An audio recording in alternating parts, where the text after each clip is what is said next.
இந்த தேர்தல் பிரச்சார பொதுக்கூட்டத்தின் வாயிலாக 16/5/2016 அன்று நடைபெறவுள்ள சட்டமன்ற பொதுத் தேர்தலில் அனைத்து இந்திய அண்ணா திராவிட முன்னேற்ற கழக வேட்பாளர்களுக்கு வாக்கு சேகரிக்க நான் வந்துள்ளேன்.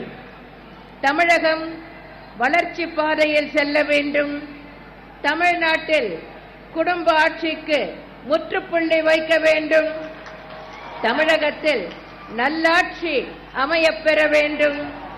ஏழை எளியோர் வாழ்வில் ஏற்றம் பெற வேண்டும் என்று தமிழக மக்களாகிய நீங்கள் 2011ஆம் ஆண்டு எனது தலைமையிலான அனைத்து இந்திய அண்ணா திராவிட முன்னேற்ற கழகத்திற்கு அமோக ஆதரவளித்து வெற்றி பெற செய்தீர்கள். இந்த நல்லாட்சி தொடர நடைபெறவுள்ள சட்டமன்ற தேர்தலிலும் நீங்கள் அனைத்து இந்திய அண்ணா திராவிட முன்னேற்ற கழகம் மற்றும் தோழமை கட்சி வேட்பாளர்களை இதயதெய்வம் புரட்சித் தலைவர் எம்ஜிஆர் கண்ட வெற்றி சின்னமாம் இரட்டை இலை சின்னத்தில் வாக்களித்து மிக அதிகமான வாக்குகள் வித்தியாசத்தில் வெற்றி பெற செய்ய வேண்டும் என்று உங்களை எல்லாம் அன்புடன் கேட்டுக்கொள்கிறேன். வாக்காளர் பெருமக்களே, 2011ஆம் ஆண்டு நடைபெற்ற சட்டமன்ற பொதுத் தேர்தலின் போது தமிழகத்தை ஒருங்கிணைந்த வளர்ச்சி பாதையில் நடைபோட வைக்கவும், தமிழர்களின் மொழி, இன, கலாச்சார உணர்வுகளை மீட்டெடுத்து எதற்கும் கையேந்தும் ஏழ்மை நிலையை மாற்றி எதிர்கால இளைஞர்கள், இளம் பெண்கள் தலை நிமிர்ந்து சொந்த காலில் நிற்பதற்கான வழியை உருவாக்கிடவும், கல்வி, மருத்துவம், விவசாயம், நதிநீர், அடிப்படை கட்டமைப்பு, வீடு, மின்சாரம் மற்றும் தொழில்துறைகளுக்கு மிகவும் முக்கியத்துவம் கொடுத்து தமிழகத்தை தலை நிமிரச் செய்வதுதான் அனைத்து இந்திய அண்ணா திராவிட முன்னேற்ற கழகத்தின் லட்சியம் என பிரகடனம் செய்து இவற்றை நிறைவேற்ற செயல்படுத்தப்படும் திட்டங்களை பற்றி எங்களது 2011ஆம் ஆண்டைய தேர்தல் அறிக்கையில் 54 தலைப்புகளில் தெரிவித்திருந்தோம். அவைகள் அனைத்தும் நிறைவேற்றப்பட்டுள்ளன. நிறைவேற்றப்பட்ட வாக்குறுதிகளில் ஒரு சிலவற்றை இங்கே குறிப்பிட விரும்புகிறேன்.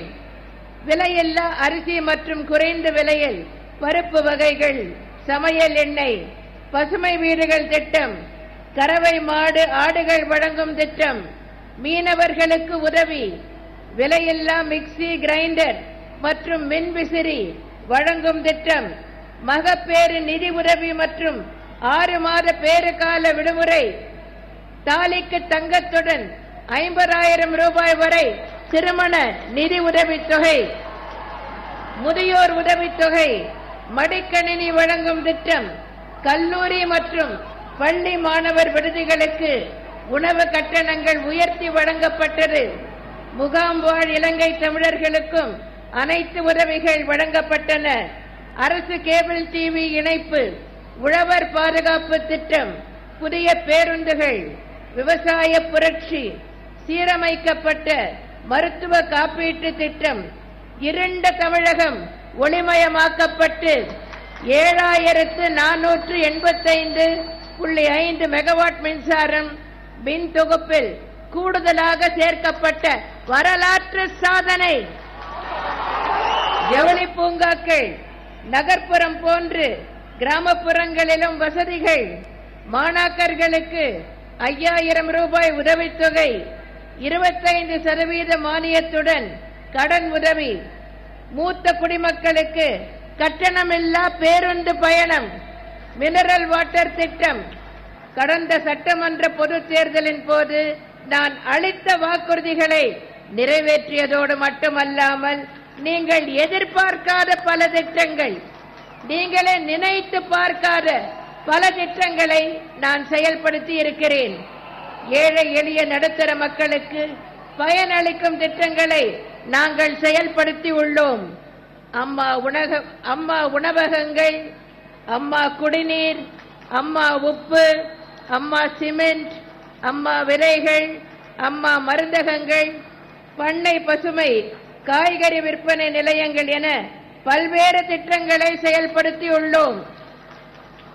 மேலும் மக்களை நாடி சேவை புரியும் அம்மா திட்டம், 24 மணி நேரம் செயல்படும் அம்மா சேவை மையம், அம்மா முழு உடல் பரிசோதனை திட்டம், அம்மா குழந்தைகள் நல பெட்டகம், அம்மா மகப்பேறு சஞ்சீவி மற்றும் மகளிருக்கு விலையில்லா சானிட்டரி நாப்கின்கள் வழங்கும் திட்டம் போன்ற பல திட்டங்களையும் செயல்படுத்தி உள்ளோம்.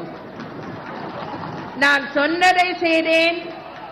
அது மட்டுமல்லாமல் சொல்லாத பலவற்றையும் நான் செய்துள்ளேன்.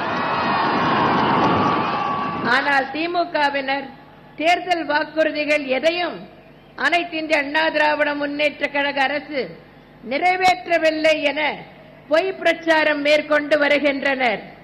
அவர்களது குடும்ப தொலைக்காட்சியில் 3 சென்ட் நிலம் மற்றும் பசுமை வீடுகள் கட்டித்தரப்படவில்லை என்றும், வேலை வாய்ப்புகள் அளிக்கப்படவில்லை என்றும், தூய்மையான குடிநீர் வழங்கப்படவில்லை எனவும் பொய் பிரச்சாரம் செய்கின்றனர். கடந்த 5 வருடங்களில் 12,08,000 பேர்களுக்கு வீடு கட்ட வீட்டுமனை பட்டாக்கள் வழங்கப்பட்டுள்ளன. வாக்குறுதி அளித்தபடி 3 லட்சம் பேருக்கு பசுமை வீடுகள் கட்டித்தரப்பட்டுள்ளன. 10,000 நெசவாளர்களுக்கு வீடுகள் கட்டி கொடுக்கப்பட்டுள்ளன. தொகுப்பு வீடுகள் 4,41,000 பேர்களுக்கு வழங்கப்பட்டுள்ளன. தமிழ்நாடு குடிசை பகுதி மாற்று வாரியத்தின் மூலம் 59,000 வீடுகள் வழங்கப்பட்டுள்ளன. மொத்தத்தில் கடந்த 5 ஆண்டுகளில் எனது தலைமையிலான அனைத்து இந்திய அண்ணா திராவிட முன்னேற்ற கழக ஆட்சியில் 8,10,000 ஏழை எளியோருக்கு வீடுகள் கிடைத்துள்ளன. வேலை வாய்ப்பை பொறுத்தவரை படித்த இளைஞர்கள் வேலை வாய்ப்பினை பெறும் வகையில் தனியார் நிறுவனங்களுடன் இணைந்து வேலை வாய்ப்பு முகாம்கள் நடத்தப்படுகின்றன. இந்த வேலை வாய்ப்பு முகாம்கள் மூலம் 1,28,58 இளைஞர்கள் வேலை வாய்ப்பு பெற்றுள்ளனர்.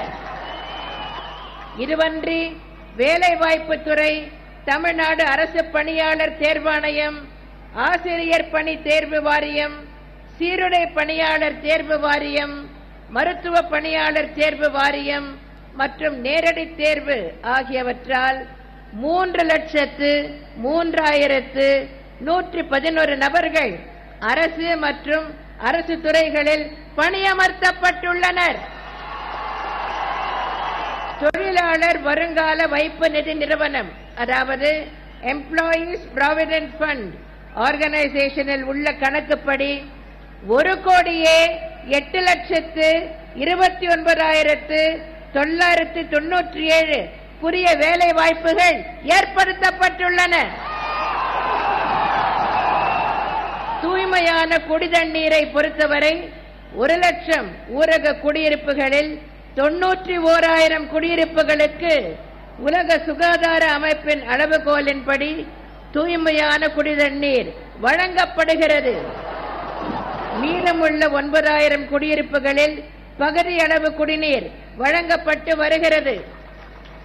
அதேபோல சென்னை நீங்கலாக உள்ள 11 மாநகராட்சிகளில் 5 மாநகராட்சிகளில் உலக சுகாதார அமைப்பின் அளவுகோலின்படி நாளொன்றுக்கு நபர் ஒருவருக்கு 110 லிட்டர் என்ற அளவிலும் 6 மாநகராட்சிகளில் 70 லிட்டருக்கு மேல் வழங்கப்படுகிறது. அதேபோல் 124 நகராட்சிகளில் 53 நகராட்சிகளில் 90 லிட்டருக்கு மேலும் 70 நகராட்சிகளில் 40 லிட்டருக்கு மேலும் குடிதண்ணீர் வழங்கப்படுகிறது. 528 பேரூராட்சிகளில் 526 பேரூராட்சிகளில் 70 லிட்டருக்கு மேல் குடிதண்ணீர் வழங்கப்படுகிறது. இது தவிர சென்னை மாநகரில் விலை ஏதும் இல்லாமல் மினரல் வாட்டர் வழங்கும் அம்மா குடிநீர் நிலையங்கள் ஏற்படுத்தப்பட்டு வருகின்றன. மாவட்டங்களிலும் இது நிறைவேற்றப்படும். அனைத்து இந்திய அண்ணா திராவிட முன்னேற்ற கழக அரசால் நிறைவேற்றப்பட்டுள்ள திட்டங்களால் நீங்கள் ஒவ்வொருவரும் பயன் பெற்றிருக்கிறீர்கள். ஆனால் எதுவுமே செய்யவில்லை என்று பொய் பிரச்சாரம் மேற்கொண்டுள்ள திமுகவினர் உங்களை தேடி வாக்கு சேகரிக்க வரும்போது அனைத்து இந்திய அண்ணா திராவிட முன்னேற்ற கழக அரசு நிறைவேற்றியுள்ள திட்டங்களை எடுத்துச் சொல்லி அவர்களை விரட்டி அடியுங்கள். செய்வீர்களா? நீங்கள் செய்வீர்களா? திமுகவினர் 2006ஆம் ஆண்டு பல்வேறு தேர்தல் வாக்குறுதிகளை அளித்து மக்களை ஏமாற்றிவிட்டனர். பெரும்பாலான வாக்குறுதிகளை திமுக அரசு நிறைவேற்றவே இல்லை. அவர்கள் நிறைவேற்றாத சில திட்டங்களை பற்றி நான் ஏற்கனவே காஞ்சிபுரம் மற்றும் திருச்சி பொதுக்கூட்டங்களில் தெரிவித்திருந்தேன். தற்போது திமுக 2006ஆம் ஆண்டு தனது தேர்தல் அறிக்கையில் தெரிவித்து நிறைவேற்றாத மேலும் சில வாக்குறுதிகளை பற்றி இங்கே தெரிவிக்க விரும்புகிறேன். தமிழகத்தில் போதுமான குடியிருப்பு வசதி உருவாக்குவதற்கு ஒரு சிறப்பு திட்டத்தை நடைமுறைப்படுத்துவோம் என திமுக அளித்த வாக்குறுதி நிறைவேற்றப்படவில்லை. சென்னை, மதுரை, கோவை, திருச்சி, சேலம், திருநெல்வேலி ஆகிய நகரங்களில் நவீன வசதிகளுடன் கொண்ட புதிய புறநகரங்களை உருவாக்கி அங்கே அனைத்து கட்டமைப்பு வசதிகளையும் செய்து தருவோம் என்ற வாக்குறுதியை காற்றில் பறக்க விட்டவர்கள்தான் திமுகவினர். தேசிய விளையாட்டு நிறுவனம் ஒன்றை தமிழகத்தில் உருவாக்குவோம் என்ற வாக்குறுதி, ஒவ்வொரு முக்கிய விளையாட்டிற்கும் ஒவ்வொரு மாவட்ட தலைநகரத்திலும் சிறப்பு மையங்கள் அமைக்கப்படும் என்ற வாக்குறுதி, விளையாட தேவையான சாதனங்கள் அனைத்தும் இலவசமாக வழங்கப்படும் என்ற வாக்குறுதி என எதுவும் நிறைவேற்றப்படவே இல்லை. வணிக வெளிப்பணி மையங்கள், அதாவது பிபிஓக்கள் அனைத்து மாவட்டங்களிலும் தொடங்குவதற்கு வழிவகை செய்யப்படும் என்ற வாக்குறுதியை நிறைவேற்ற திமுக எந்த நடவடிக்கையும் எடுக்கவில்லை. கிழக்கு கடற்கரை சாலை கடலூர் முதல் கன்னியாகுமரி வரை விரிவுபடுத்தப்படும் என்ற வாக்குறுதிக்கு எந்த நடவடிக்கையும் திமுக அரசு எடுக்கவில்லை. நாகப்பட்டினம் முதல் தூத்துக்குடி வரையிலான 314 கிலோமீட்டர் நீளச்சாலை 125 கோடி ரூபாயில் மேம்பாடு மற்றும் பராமரிப்பு பணிகள் உலக வங்கி கடன் உதவியுடன் தற்போதைய எனது தலைமையிலான அனைத்து இந்திய அண்ணா திராவிட முன்னேற்ற கழக ஆட்சியில்தான் நடைபெற்று வருகிறது.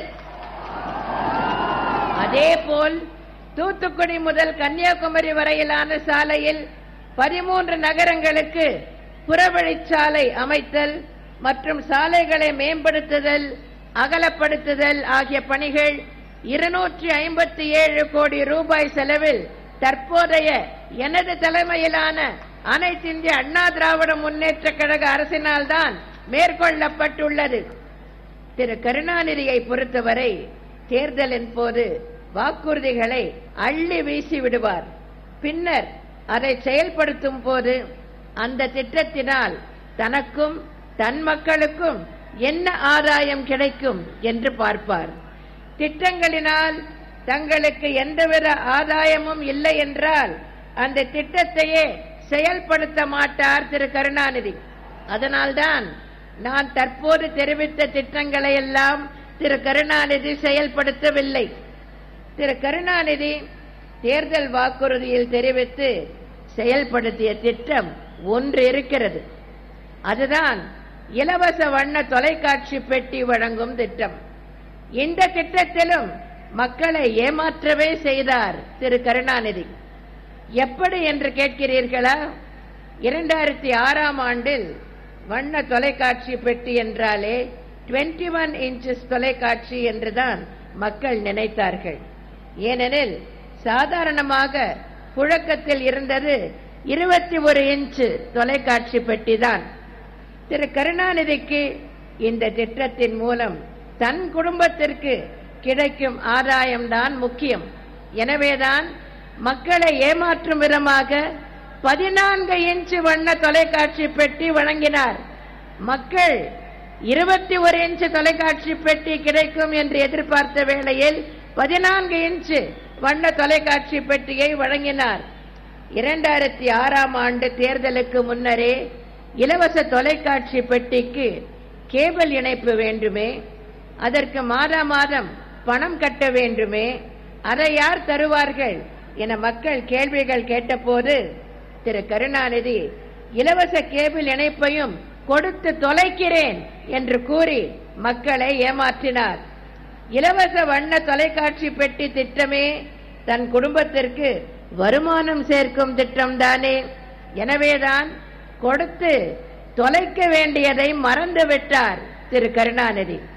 எதை கொடுத்து தொலைக்கிறேன் என்று சொன்னாரோ அதை மறந்துவிட்டார் திரு கருணாநிதி. இந்த இலவச தொலைக்காட்சி பெட்டியில் நிகழ்ச்சிகளை பார்க்க பாவம் மக்கள் கேபிள் இணைப்புக்கு மாதம் அதிக பணம் கட்ட வேண்டியிருந்தது. கேபிள் தொழிலையே அப்போது ஆட்டிப்படைத்தது திரு கருணாநிதியின் பேரன்கள் தானே. கேபிள் இணைப்புக்கு பெறப்பட்ட சந்தா தொகை மூலம் பல ஆயிரம் கோடி ரூபாய்களை சுருட்டியவர்கள்தான் திரு கருணாநிதியின் குடும்பத்தினர். வாக்காளர் பெருமக்களே, 2011ஆம் ஆண்டு நான் ஆட்சி பொறுப்பேற்ற பின்னர் அரசு கேபிள் டிவி நிறுவனத்தை மீண்டும் உயிர்ப்பித்து அதன் மூலம் குறைந்த கட்டணத்தில் அதிக எண்ணிக்கையிலான தொலைக்காட்சி சேனல்களை வழங்கி வருகிறோம். 70 லட்சத்திற்கும் மேல் உள்ள சந்தாதாரர்கள் இதனால் பயன்பெற்று வருகின்றனர். தற்போது 2016ஆம் ஆண்டும் திரு கருணாநிதி பல தேர்தல் வாக்குறுதிகளை அளித்துள்ளார். ஆனால் அவர் மறந்தும் கூட குறைந்த கட்டணத்தில் கேபிள் டிவி இணைப்பு தொடர்ந்து வழங்கப்படும் என சொல்லவே இல்லை.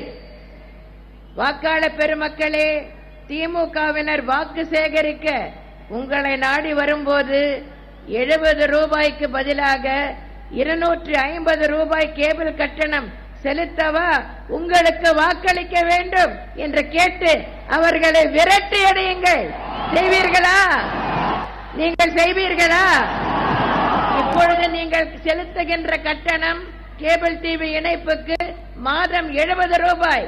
திமுக ஆட்சிக்கு வந்தால் நீங்கள் செலுத்த வேண்டிய கட்டணம் 250 ரூபாய்.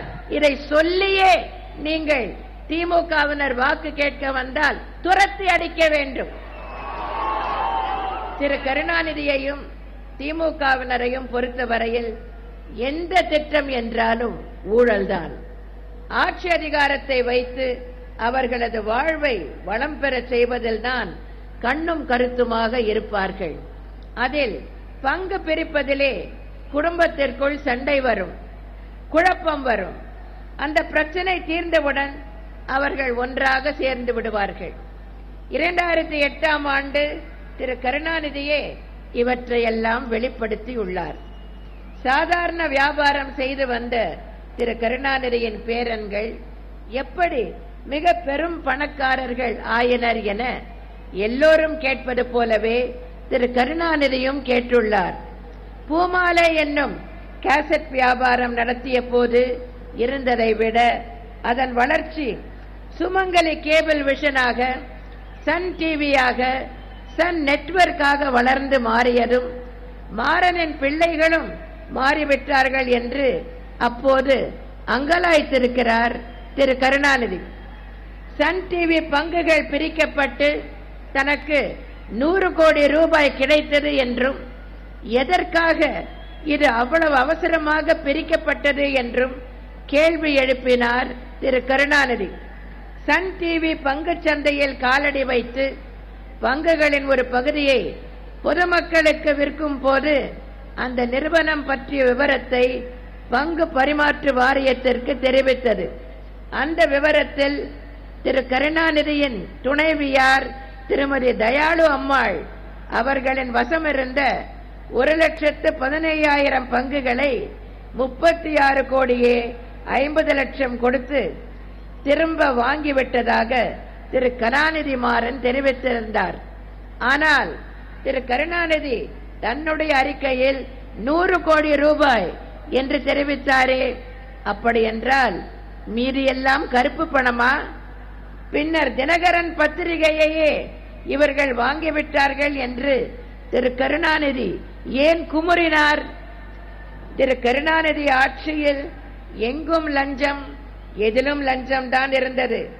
இதை நான் மாத்திரம் சொல்லவில்லை. தினகரன் நாளேட்டில் அந்த சமயத்தில் வெளியிடப்பட்ட ஒரு கருத்து கணிப்பு எந்த அரசு துறை அதிகாரிகள் அதிக லஞ்சம் வாங்குகிறார்கள் என்பது பற்றியது. அந்த கருத்து கணிப்பில் திரு கருணாநிதியின் பொறுப்பிலே இருந்த காவல்துறை தான் அதிக அளவில் லஞ்சம் வாங்கினார்கள் என்ற முடிவும் வெளியிடப்பட்டது. இவர்களது ஆட்சியின் அவலட்சணத்தை திரு கருணாநிதியின் பேரன் நடத்தும் தினகரன் பத்திரிகையே வெளியிட்டது. அதை திரு கருணாநிதியே அப்போது தெரிவித்துள்ளார். திரு தயாநிதி மாறன் மத்தியில் அமைச்சராக இருந்த துறைக்கு அதன் பின்னர் அமைச்சராக்கப்பட்ட திரு ஆ ராசாவுக்கு எதிராகவும், தமிழகத்தின் மின்துறை அமைச்சர் திரு ஆற்காடு வீராசாமி அவர்களுக்கு எதிராகவும், மேலும் பல அமைச்சர்களுக்கு எதிராகவும் மோசமாக செய்திகளை வெளியிட்டு வருகிறார்கள் என திரு கருணாநிதி தனது பேரன்கள் மீது கோபம் கொண்டார். தமிழக மக்களுக்காக திரு கருணாநிதியின் அரசு இருந்திருந்தால் இவர்களது குடும்ப பத்திரிகையிலேயே வந்த செய்திகளை எல்லாம் படித்து திரு கருணாநிதி யார் மீது கோபம் கொண்டிருக்க வேண்டும்? ஊழலில் ஈடுபட்டவர்கள் மீதுதானே கோபம் கொண்டிருக்க வேண்டும். ஆனால் திரு கருணாநிதியை பொறுத்தவரை எப்போதும் அவருக்கு தன் மக்கள் நலன்தான் முக்கியம், தமிழக மக்களின் நலன் அல்ல.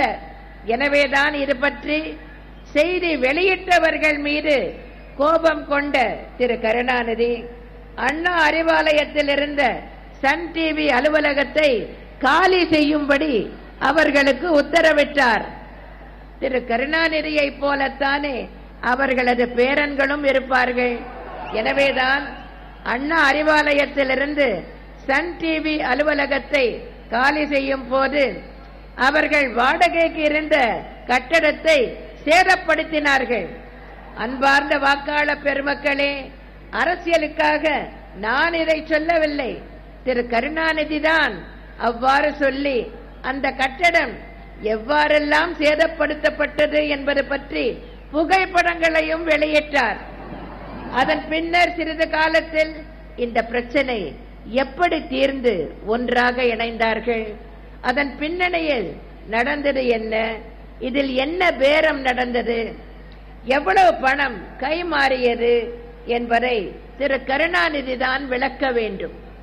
வாக்காளர் பெருமக்களே, காங்கிரஸ் திமுக நடத்திய மத்திய கூட்டணி ஆட்சியில் நடைபெற்ற நிலக்கரி சுரங்க ஊழல், 1,76,000 கோடி ரூபாய் இழப்பு ஏற்படுத்திய 2G ஸ்பெக்ட்ரம் ஊழல், மும்பை ஆதர்ஷ் அடுக்குமாடி குடியிருப்பு வீட்டு வசதியில் ஊழல், காமன்வெல்த் நாடுகளின் விளையாட்டு போட்டியில் ஊழல் என்று விளையாட்டிலேயே கூட விளையாடிய கூட்டணிதான் திமுக காங்கிரஸ் கூட்டணி என்பதை மறவாதீர்கள். திரு கருணாநிதி தனது பொய் பிரச்சாரங்கள் மூலம் வாக்குகளை அபகரித்து விடலாம் என பகல் கனவு காண்கிறார். சினிமாவுக்கு கதை வசனம் எழுதுவது போல செம்பரம்பாக்கம் ஏரி உடைந்தது, நூற்றுக்கணக்கான பிணங்கள் மிதந்தன என்றெல்லாம் பேசியுள்ளார் திரு கருணாநிதி. செம்பரம்பாக்கம் ஏரியை யார் உடைத்தது என்பதை விவாதிக்கவில்லை என்றும் கூறியுள்ளார். அவரது பேச்சை வெளியிட்ட அவர்களது கட்சி பத்திரிகையான முரசொலிக்கு தெரிந்திருக்கிறது இதுபோல அபாண்டமாக பொய் பேசுவது தேர்தல் நடத்தை விதிகளுக்கு எதிரானது என்று. அதன் காரணமாக திரு கருணாநிதியின் மீது தேர்தல் ஆணையம் நடவடிக்கை எடுக்கலாம் என்றும் அவர்களுக்கு தெரிந்திருக்கிறது. எனவேதான் அவரது பேச்சை வெளியிடும் போது செம்பரம்பாக்கம் ஏரி உரிய நேரத்தில் திறக்கப்படவில்லை என்று மாற்றி வெளியிட்டிருக்கிறார்கள். இதுவும் பொய்தான் என்பதை நான் ஏற்கனவே பொதுக்கூட்டங்களில் விளக்கியுள்ளேன். இப்படி இவர்கள் பேசும் பச்சை பொய்கள் மூலம் வாக்குகளை சேகரிக்கலாம் என்ற எண்ணத்தில் அவரது தனையன் நடத்துகின்ற பிரச்சாரங்கள் கூட பயன்பெறாமல் போய்விடுமோ என தனது கவலையை தெரிவித்ததோடு ஏமாற்றத்தை தந்து விடாதீர்கள் என மக்களிடம் கெஞ்சியும் கேட்டுள்ளார். திரு கருணாநிதியும் அவரது தனையனும் எவ்வளவுதான் பொய் பிரச்சாரங்களை மேற்கொண்டாலும், எவ்வளவுதான் கெஞ்சி கேட்டுக்கொண்டாலும், எவ்வளவுதான் தங்கள் தவறை மன்னிக்கும்படி மன்றாடினாலும் மக்கள் திமுகவுக்கு வாக்களிக்க மாட்டார்கள். தமிழ்நாட்டை சேர்ந்தவர்கள் வேறு மாநிலங்களிலோ அல்லது வெளிநாடுகளிலோ ஏதேனும் துன்பத்திற்கு உள்ளானால் ஓடோடி சென்று அவர்களை அரவணைத்து பாதுகாத்து உதவிகளை வழங்குவது எனது தலைமையிலான அனைத்திந்திய அண்ணா திராவிட முன்னேற்ற கழக அரசுதான். இலங்கையால் சிறைப்பிடிக்கப்படும் மீனவர்கள் என்றாலும், ஒடிசாவில் புயல் மழையில் தத்தளித்த மீனவர்கள் என்றாலும், இலங்கையில் தூக்கு தண்டனை வழங்கப்பட்ட மீனவர்கள் என்றாலும், ஈரான், சவுதி அரேபியா, வங்காளதேசம், சேஷல்ஸ் என பல்வேறு நாடுகளில் சிறைப்பிடிக்கப்பட்ட மீனவர்கள் என்றாலும், உத்தரகாண்ட் மழை வெள்ளம் மற்றும் நிலச்சரிவில் சிக்கியவர்கள் என்றாலும் அவர்களையெல்லாம் காப்பாற்றி தேவையான உதவிகளை அளித்தது எனது தலைமையிலான அனைத்திந்திய அண்ணா திராவிட முன்னேற்ற கழக அரசுதான். இதுபோன்றே ஆந்திர மாநில வனப்பகுதியில் செம்மரங்களை வெட்டியதாக தமிழ்நாட்டைச் சேர்ந்த பலர் ஆந்திர மாநில காவல்துறையினரால் கைது செய்யப்பட்டு ஆந்திர சிறைகளில் அடைக்கப்பட்டிருந்ததை அறிந்தவுடன் அவர்களை பற்றிய விவரங்களை ஆந்திர காவல்துறையினரிடமிருந்து பெறுமாறு தமிழக காவல்துறை தலைமை இயக்குநருக்கு உத்தரவிட்டேன். ஆந்திர சிறைகளில் உள்ள தமிழர்களின் விவரங்கள் பெறப்பட்ட பின்னர் அவர்களை உடனடியாக பிணையில் விடுவிக்கும்படி ஆந்திர பிரதேச முதலமைச்சருக்கு கடந்த அக்டோபர் மாதம் நான் கடிதம் எழுதினேன். ஆந்திர முதல்வருடன் நான் தொலைபேசியிலும் பேசினேன். ஆந்திர சிறைகளில் உள்ள தமிழர்களை பிணையில் கொண்டு வர 2 அரசு வழக்கறிஞர்களின் தலைமையில் வழக்கறிஞர் குழு ஒன்றை நான் அனுப்பி வைத்தேன். இந்த வழக்கறிஞர் குழு எடுத்த நடவடிக்கைகளின் காரணமாக ஆந்திர சிறைகளில் இருந்த 172 தமிழர்கள் பிணையில் விடுவிக்கப்பட்டார்கள். 2013ஆம் ஆண்டு ஆந்திர மாநிலம் சேஷாச்சல வனப்பகுதியில் ஆந்திர மாநிலத்தைச் சேர்ந்த 2 வன அலுவலர்கள் கொல்லப்பட்ட வழக்கில் 288 தமிழர்கள் மீது செம்மரக் கடத்தல் மற்றும் கொலை குற்றங்கள் சாட்டப்பட்டு திருப்பதியில் உள்ள நீதிமன்றத்தில் வழக்குகள் நடைபெற்று வந்தன. தமிழ்நாடு அரசு வழக்கறிஞர்கள் தலைமையிலான வழக்கறிஞர் குழு திருப்பதியைச் சேர்ந்த வழக்கறிஞர்களுடன் இணைந்து இந்த வழக்குகளில் சரியான வாதங்களை எடுத்து வைத்து இவர்கள் விடுதலைக்கு வழிகாண நடவடிக்கை எடுக்கப்பட்டது. தமிழ்நாட்டைச் சேர்ந்த இந்த வழக்கறிஞர்கள் குழு நவம்பர் 2015 முதல் நடைபெற்ற 20 நீதிமன்ற விசாரணைகளின் போது திறமையான வாதங்களை எடுத்து வைத்தனர். அதன் காரணமாக 288 அப்பாவி தமிழர்கள் கடந்த பிப்ரவரி மாதம் விடுவிக்கப்பட்டனர். 2015ஆம் ஆண்டு ஏப்ரல் மாதம் சேஷாச்சல வனப்பகுதியில் செம்மரக் கடத்தல் தடுப்பு படையினரால் நடத்தப்பட்ட துப்பாக்கிச் சூடு சம்பவத்தில் 20 தமிழர்கள் உயிரிழந்தனர். இந்த மனித உரிமை மீறல் குற்றம் நிகழ்த்தியவர்கள் மீது உரிய நடவடிக்கை எடுப்பதற்கான நடவடிக்கைகளை எனது தலைமையிலான அனைத்திந்திய அண்ணா திராவிட முன்னேற்ற கழக அரசு மேற்கொண்டது. இறந்தவர்களின் குடும்பங்களுக்கு தலா 3 லட்சம் ரூபாய் தமிழக அரசால் நிவாரணமாக வழங்கப்பட்டது. அனைத்திந்திய அண்ணா திராவிட முன்னேற்ற கழகம் சார்பில் 2 லட்சம் ரூபாய் வழங்கப்பட்டது. ஆக மொத்தம் ஒவ்வொரு குடும்பத்திற்கும் 5 லட்சம் ரூபாய் வழங்கப்பட்டது. இறந்த 20 நபர்களின் வாரிசுதாரர்களுக்கு அரசு பணி வழங்கப்பட்டது.